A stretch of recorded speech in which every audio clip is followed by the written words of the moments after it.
पाठ 5 शब्द भंडार। 1 अनेकार्थक शब्द। भारत की अनेक भाषाएं ऐसी हैं जिनके एक शब्द के दो या दो से अधिक अर्थ निकलते हैं और ये अर्थ उस शब्द के प्रयोग के आधार पर निश्चित किए जाते हैं। हिंदी भाषा के ऐसे शब्दों को अनेकार्थक शब्द कहते हैं, जैसे कल, मुझे कल रांची जाना है।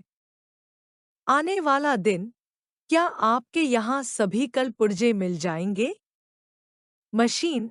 इन वाक्यों में कल शब्द के अलग-अलग अर्थ को देखा जा सकता है। यह अर्थ प्रसंग और वाक्य प्रयोग के आधार पर ही जाना जा सकता है।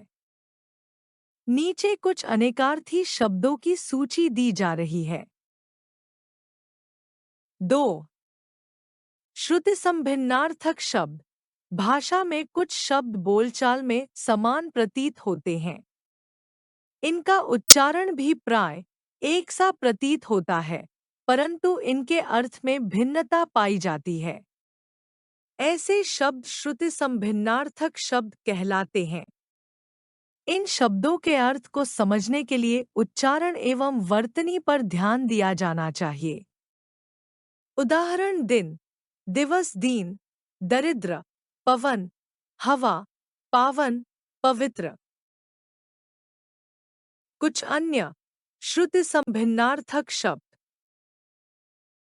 3 डॉट शब्दयुग्म एक ही शब्द का 2 बार प्रयोग करना, जैसे ऊंचे ऊंचे भवनों को देखकर ग्रामीण अचंभित रह गया। इस वाक्य में ऊंचे ऊंचे का प्रयोग बहुवचन में ध्वनित हो रहा है।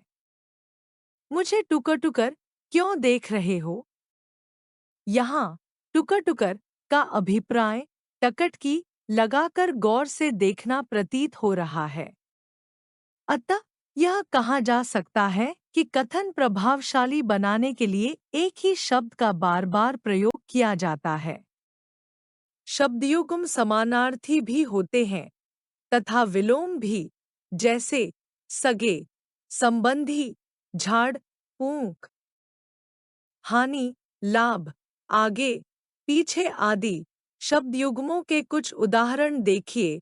पुनरुक्त शब्द, 1 डॉट जगह, जगह 2 डॉट पीछे, पीछे 3 डॉट क्या, क्या 4, छोटी, छोटी 5, मारा, मारा 6, कभी, कभी 7, आगे, आगे 9, ज्यों, ज्यों 8, हिला, हिलाकर 10, फिर 11, तरह, तरह 12, ऊंचे, ऊंचे।